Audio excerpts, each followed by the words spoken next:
My name is Dr. Ian Storch. I'm a board-certified gastroenterologist and osteopathic physician, and you are listening to D.O. or Do Not. If you're interested in joining our team or have suggestions or comments, please contact us at doordonotpodcast.com. Share our link with your friends and like us on Apple Podcasts, Facebook, Twitter, and Instagram. We hope you enjoy this episode. Joining us today on this episode of D.O. or Do Not is Dr. Natasha Bray, Interim Dean at the Oklahoma State University College of Medicine, OSUCOM, at the Cherokee Nation in Tahlequah, Oklahoma.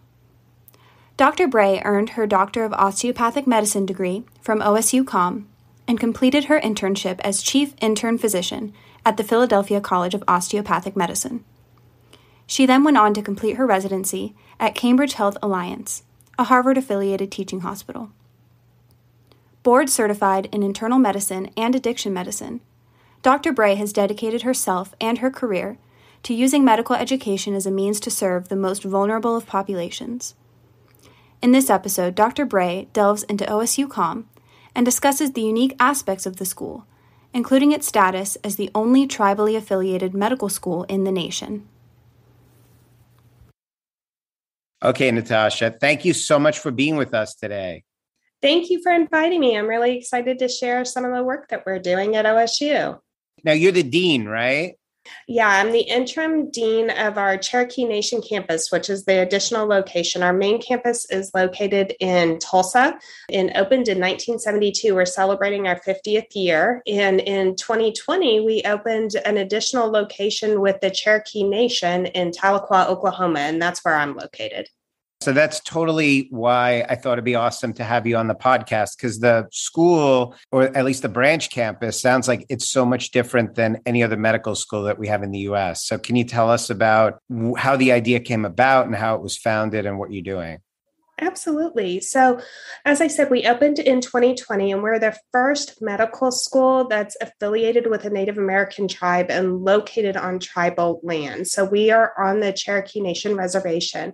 And what was noticed really going back to the early 2000s is the Cherokee Nation and a lot of our Native American tribes in Oklahoma were having a hard time getting physicians to work within their tribal healthcare centers and within Indian Health Service. And so Oklahoma State had been training primary care physicians really with a focus on primary care and getting them into rural and underserved communities. So we had a lot of physicians working within these healthcare systems. And some of those physicians suggested, hey, why don't we start taking students on rotations? They get an opportunity to work with our patient population, and maybe we'll be able to recruit some of them. So from there, around 2005, there was a family medicine residency started in partnership between OSU and the Cherokee Nation in 2007. We subsequently opened some residency programs with the Choctaw Nation and Chickasaw Nation, so two additional Native American tribes in Oklahoma. And those things were going really well. And the Cherokee Nation Principal Chief Baker came to President Shrum, Casey Shrum was our president at the time, and said, would it be possible to have a medical school here and do all 4 years? And so they started looking into it, and it really came to a shared mission. The Cherokee Nation needed physicians to care for their patient population, and OSU had been training primary care physicians who were going into these underserved communities. And that shared mission resulted in, around when I joined in 2017, discussion of, yeah, we can do this. And we want to partner together to open a medical school and to allow students the opportunity to spend 4 years really immersed in Cherokee culture and the opportunity to train physicians specifically to serve these populations. That's amazing. It's totally spectacular. So I think after I started reading about the school, just to take a step back, I read a little bit about, the Cherokee history, and I started doing a lot of reading on the way the Native Americans were treated by the United States. And the whole story is obviously a little bit sad, but they started, the Cherokee specifically, if I'm not mistaken, in a different part of the United States, or actually moved to Oklahoma, where they currently live. Is that right? Yeah, that's correct. So you'll hear that referred to as the Trail of Tears or the removal. So Andrew Jackson actually signed legislation that resulted in Cherokee Nation being relocated. And really, a lot of tribes were involved in this, not just the Cherokees, but also the Choctaws, Chickasaws, Seminoles, and Creeks. And they were removed from their native homes in the eastern part of the United States and were forced to walk to Oklahoma, which was promised as Indian territory. Part of those treaties is where we end up with Indian Health Services today. So part of those treaties involved that with the agreement to leave their native homeland and relocate to the state of Oklahoma, that they would have certain rights. And some of those rights were the right to health care.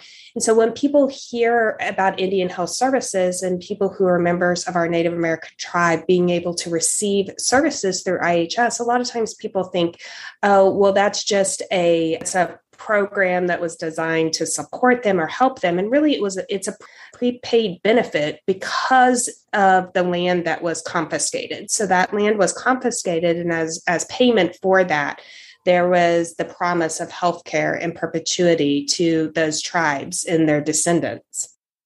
And you could say the fact that they have this, bless them, but like it wasn't necessarily a good deal that was offered to them when they moved, right? No, it was not a good deal. People who leave their homelands, a lot of people lost their lives. They were imprisoned. As I said, they were forced to walk the Trail of Tears. And, the estimates on the number of people who died during that journey over the winter, staggering, the estimates are anywhere from 30 to 50% of tribal members died on the Trail of Tears. And then they got here without any infrastructure.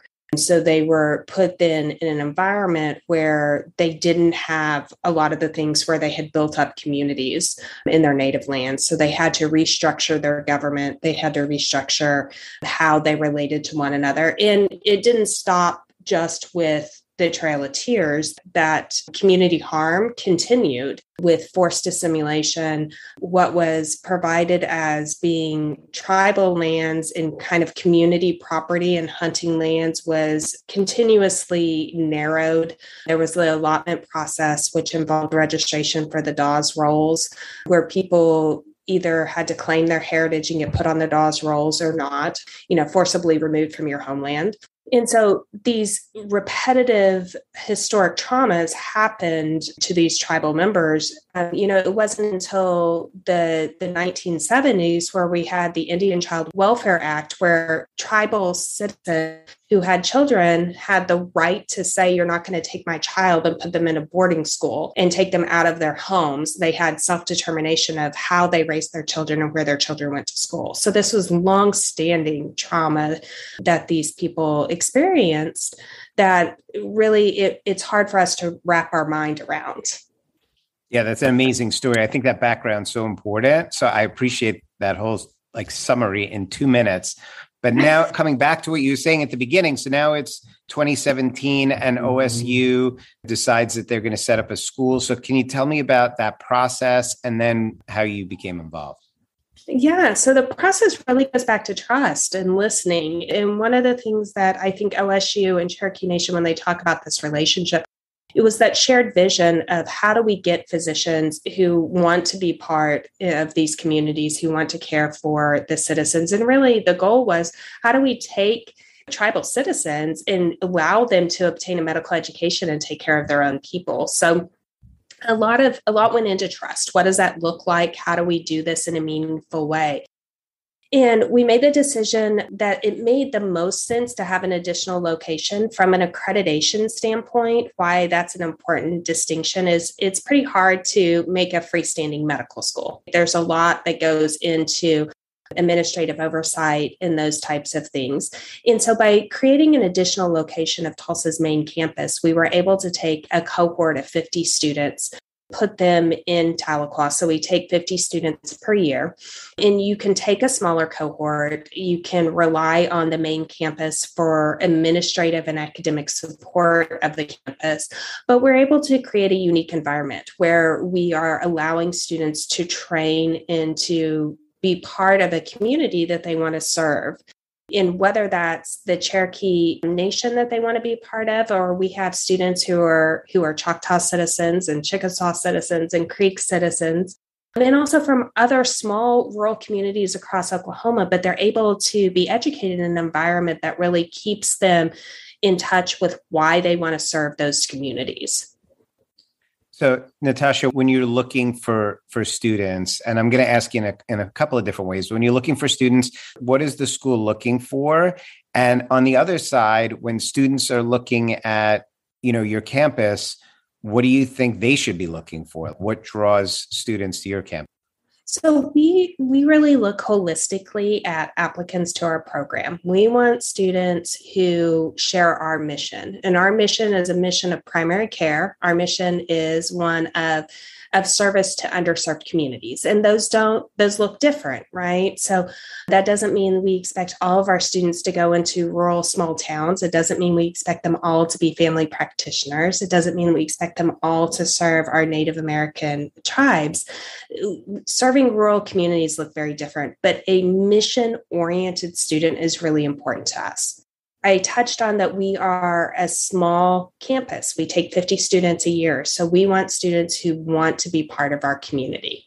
The students on the campus are very close. They support one another. They're engaged in community service. They're engaged in service to the campus community as well. So those are characteristics that we look to see as they come through. We want students who feel very confident in why they're going into medicine and why they want to be an osteopathic physician. Again, that helps us as we build a learning environment that really supports them in meeting their needs. We are not the right campus for every student. Students have different goals and different aspirations. As I said, we are in a rural environment, and that comes with certain challenges if you're not used to being in rural communities. We do have grocery stores. We do have high-speed internet, which is a question we get a lot. There are some bars and places for students to out and restaurants to eat at. But for the most part, you don't have the amenities that you have in a big city. We don't have an airport. It's an hour and 15 minutes to your closest airport. There is not 24-hour grocery stores, which was one of the hardest things for me moving back to Oklahoma to adjust to, was not being able to go to Publix at midnight and buy groceries. So those are things that are important from an educational standpoint for students. I think they have to be honest about what their goals are, and that changes as you go through your medical career. You may think that you want to do one thing and you get on your clinical rotations and you decide you want to do something completely different. That's totally understandable. But if you have been to a rural community and you don't want people recognizing you at the grocery store, you probably don't want to come to our campus. We're probably not going to be the right fit for you. So you need to at least have that type of honest conversation as to what you're looking for. Yeah, I think that's perfect. And for me, I've been stuck in New York for a long time, and I was actually able to leave for fellowship. And I actually thought about doing it in medical school. I think, even if somebody was from a city, I think having that rural experience, I think that living in Oklahoma and living in a small community would just be so awesome and broadening for even someone that didn't start that way. Do you think that's right? I mean, do you have students that come from big cities? Absolutely. I kind of did the opposite thing, right? So I grew up rural Western Oklahoma, went to Tulsa for medical school, and then spent a year in Philadelphia, 4 years in Boston, and then, 10 years in Miami, and then came back to Oklahoma. So I think having those experiences in recognizing and understanding, one, what do people fundamentally share? A lot of the challenges that people experience with access to health and in care for their families and promotion of health are shared across environments. Healthcare is very expensive.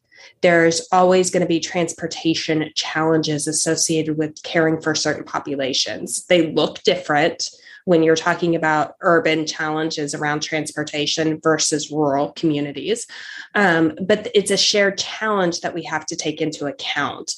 Equal accessibility to technology, right? So, in New York, depending on what neighborhood you're in, you have different access to Wi-Fi services and to cellular services. It's not uniform in all communities. And so recognizing those challenges that are shared is important when we think about how we care for patients. But there are things that are different.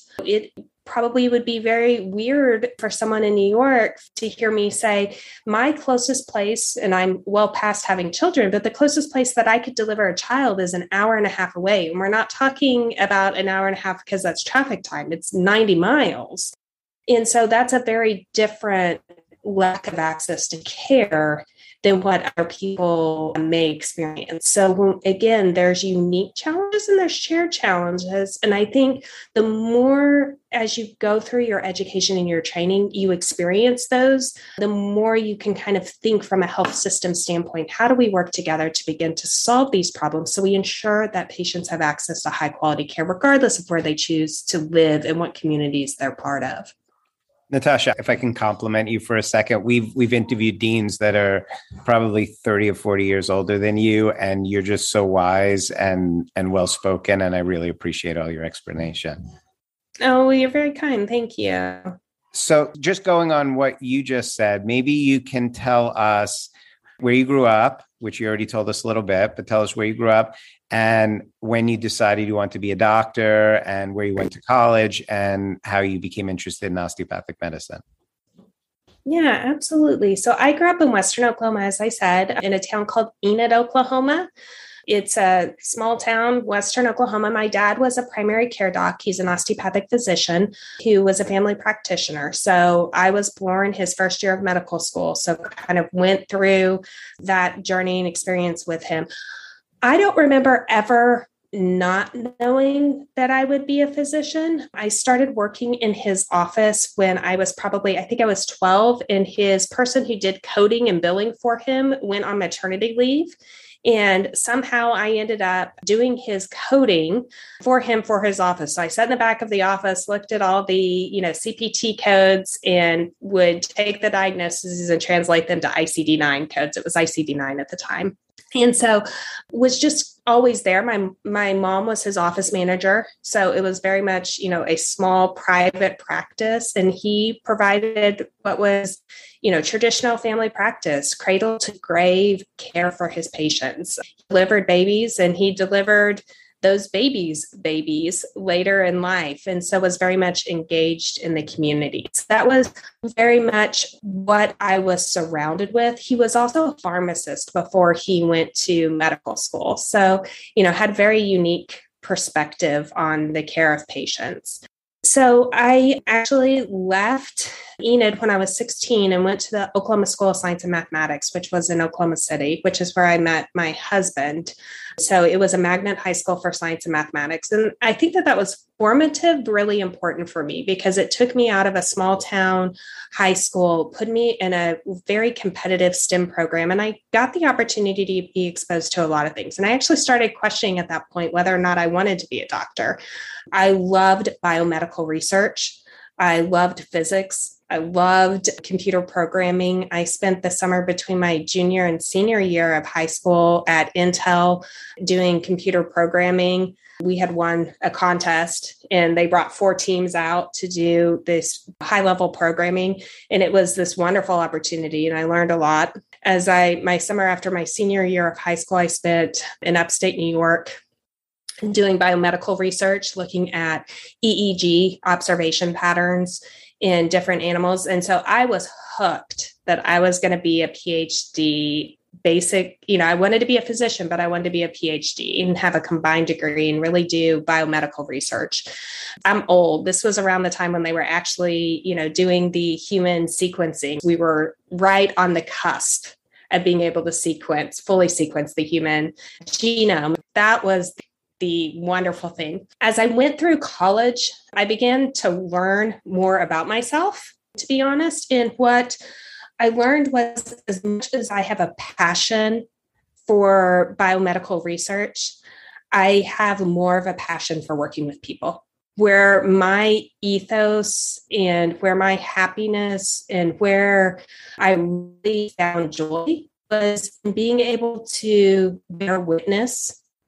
Sometimes we can just sit there and allow them the opportunity to share what that experience is. And that's really where I found that my calling was. And I use that word purposefully, and that may make some people uncomfortable, but this is a hard job. And you have to have a strong why for what you do and why we do this every day. And the ability to help people and to relieve suffering, however it comes to us, I think is a wonderful blessing and a gift. And those people who can do that well are blessings to the lives that they touch. And that was really where my mission came. So I graduated from the University of Tulsa. That was one of your questions, with a few degrees. Biomedical was my primary, but I have a triple major with applied mathematics and physics and a few minors that I collected along the way. Probably the most interesting one is American Sign Language. And I went to medical school at Oklahoma, where my dad had gone, and I was very excited to be able to be there because of their dedication to primary care. And I loved it. I loved going to school there. We had small class size, still close with several of my classmates. It's actually been fun being back at OSU as faculty because I get to work with some of the people I went to school with, which is, again, a wonderful thing.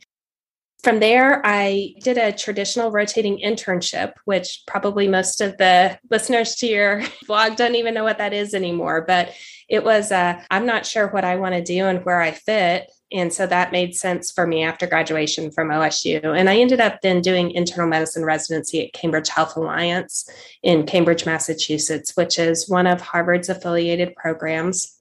It's a community-based training program that is just outstanding. It gives you the opportunity really to engage with an underserved community and have access to all the amazing educators and people that are involved in the Harvard system, but still be able to work within a community. So if I could just ask you a question there, and it's kind of interesting. You know, your dad is a family practice doc in Oklahoma. You grow up in Oklahoma, you go to school in Oklahoma, you go to med school in Oklahoma, and then you go to Harvard, a Harvard affiliate in Boston for your training. And we were just talking about sometimes it's good to step out of your comfort zone and see something different, especially as part of your training when you didn't have the opportunity maybe to a semester abroad because you're taking like 5 majors or whatever. Is that the reason that you did it? Was that part of the choice?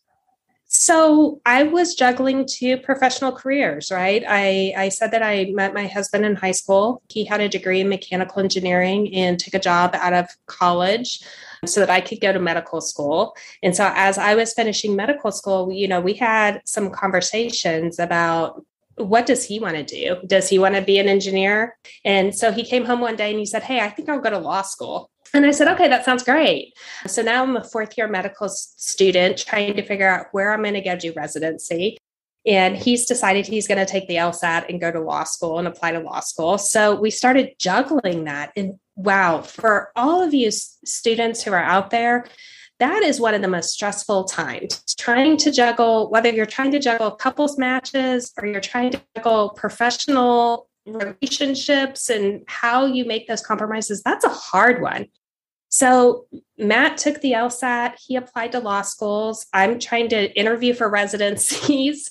It became pretty clear early that we wanted to go somewhere. It was our opportunity kind of to leave Oklahoma for a period of time. We wanted to come back. This was our home. And we felt very committed to service to the state and hopefully making a difference.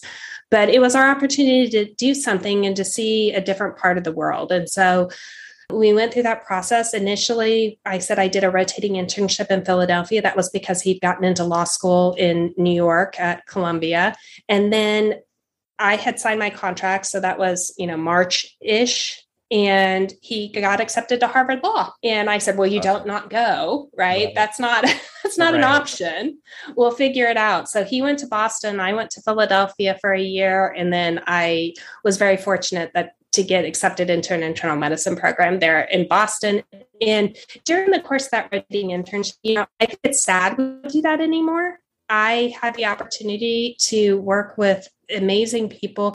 And it gave me the opportunity to, one, see different internal medicine practice than what I'd seen in medical school, to see surgery practice differently, to see ENT practice differently, to see pediatrics differently. So you got good exposure in a different way.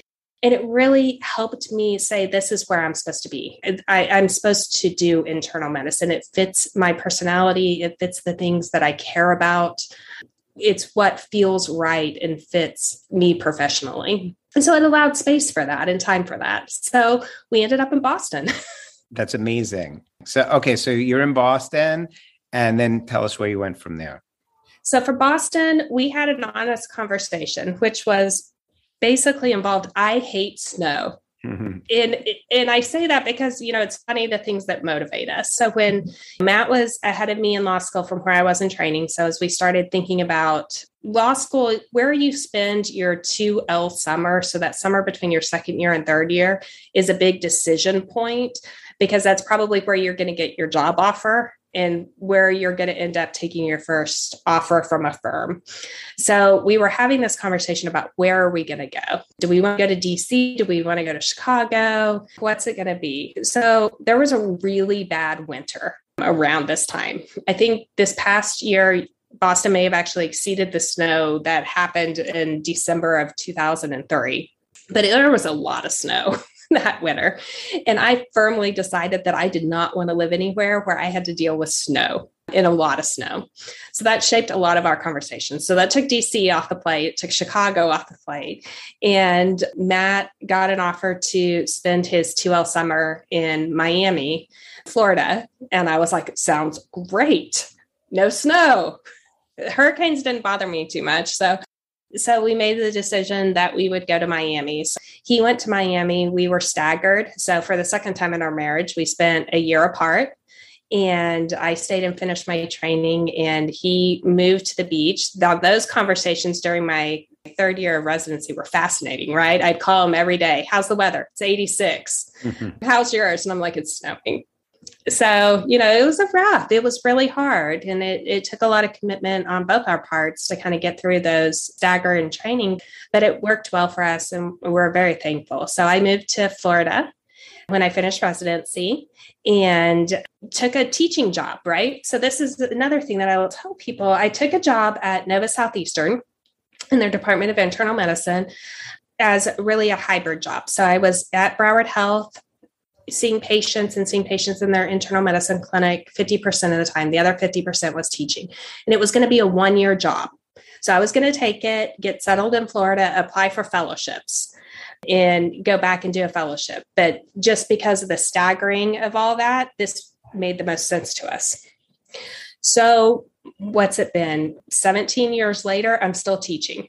So I think it's important to kind of recognize and be willing to say, this wasn't really what I intended to do, but I love what I'm doing, and that's okay. It's okay to change course. And, that takes a little bit of humility, right? Because you tell everybody what your plans are. And we're all so type A and having our checklist and what's next on our list. We work through it. So to be able to say, I didn't know I really like this, and that I would find that this really fulfilling, but I love it. And so I'm going to stick with it and change what I intended to do. So you spent 10 years in Miami, is that right?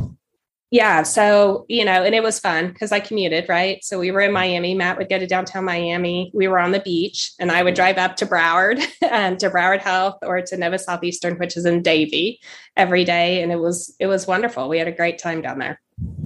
So yes, I think I told you I spent 3 years in Miami doing my fellowship. I love Miami, but ultimately, and there's so many nice things about Miami, but ultimately I decided to go home. And I guess at what point did you decide that it was time to go home? We were looking for opportunities, right? So we always wanted to come back to Oklahoma. There was a few reasons we ended up in Florida, and part of that was financial. So by the time you finish medical school and you finish law school, you've got a lot of loan debt you need to pay off. And so the pay was better in South Florida than it was going to be if we came back to Oklahoma. So we, in our minds all along, were doing it with the assumption of we're going to pay off our debt, which we did. We paid off all of our combined school debt in 6 years. So every time Matt would get a bonus from the law firm, that immediately went to loan debt. And we wanted that flexibility, right? That was a combined decision because it gave us flexibility to be able to come home. In 2010, our oldest son was born. And in 2011, our second son was born. And so that put a lot of impetus really on us trying to get back home. It's easy to have small children in South Florida. It gets much harder when you start thinking about them starting school and putting them in school. And do you want them to be in that environment? And more than that, knowing that we had a commitment to try to come home, when do you move them schools? Because that's so hard for kids. So we came home when Elliot was 5, Preston was 3, primarily driven by the school, but also by opportunities. We were looking for the opportunity. And so the first opportunity came with the school that ARCOM, which is in Fort Smith, Arkansas. They were looking for someone to help them through their accreditation process to open that school. Fort Smith, Arkansas actually is about 30 miles from where our home is, across the river into Arkansas. And so that was our first opportunity. So we made the decision that we were going to come home. I came actually almost a full year before Matt, again, because of the timing of where the kids were in school. We didn't want to pull them out mid-year. And especially at that age, we were in PK4 and PK2. There weren't programs in Oklahoma that we could have switched them into easily. So we kept the kids in their programs so that they would have, and I would be here for 3 days a week, fly back to Florida for the other 5 days a week. And we made that work for about 8 months before we moved the kids. And so I worked with ARCOM, helped them with their accreditation process, but was still looking for something at Oklahoma State and had a conversation at a meeting, right? That's how we have conversations in the academic world, and heard a rumor that OSU was wanting to open this campus with the Cherokee Nation, that they'd been talking about it. People had been thinking about it. So I started making phone calls and cold called people and said, hey, if you want to do this project, I would be happy to come on board and do the accreditation for that. And I was lucky, and they said, you know what? It's actually the perfect time, and we would love to have you come on. So I joined OSU in January of 2017. We submitted the accreditation paperwork for the school of 2018. So I spent a year and a half doing the self-studying, gathering the information, and we opened the campus, as I said, in August of 2020. That sounds awesome. The whole story is spectacular. And you can't be afraid to take risk. And I think that that's the thing that I would tell people. There's going to be opportunities, and they may feel right, they may feel wrong. And I've turned down lots of opportunities that felt wrong. So I think that that's it. But being willing to take chances and being willing to, if there's something that you want to do that you feel passionate about, put yourself out there, I think is really important. And I think that that's something we're scared to do a lot. First of all, you've answered like every question that I have without prompting, which is spectacular. Thank you.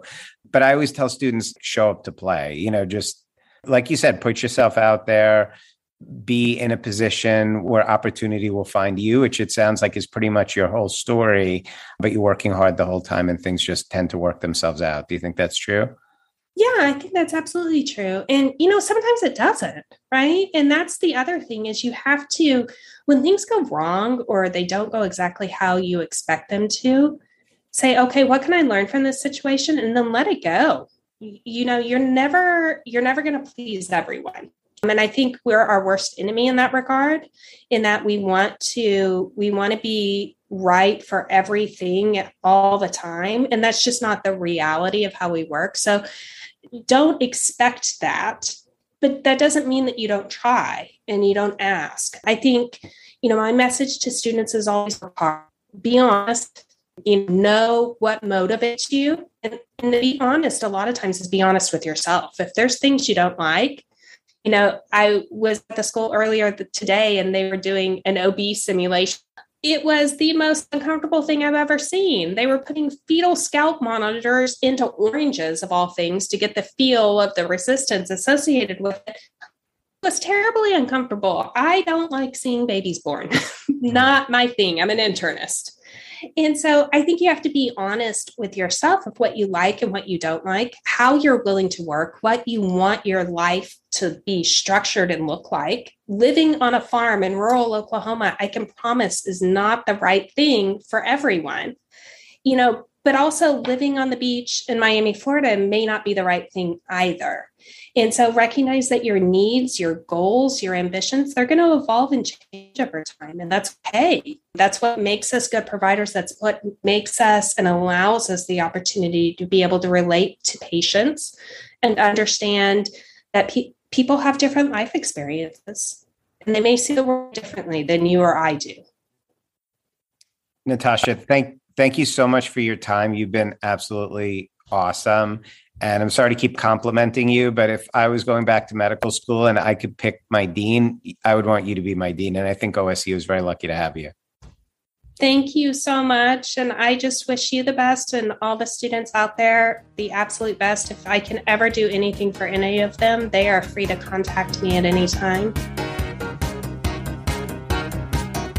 This concludes our episode of Do or Do Not. Send all inquiries, comments, suggestions, and even let us know if there's someone you want us to interview to doordonotpodcast@gmail.com. Don't forget to like us on Facebook at Do or Do Not Podcast for updates. If you enjoyed our podcast, please share it with your classmates and administration. We have plenty of more interviews lined up, and we're excited to share them with you. This is Tian Yu Shea. Thank you guys so much for listening to Do or Do Not.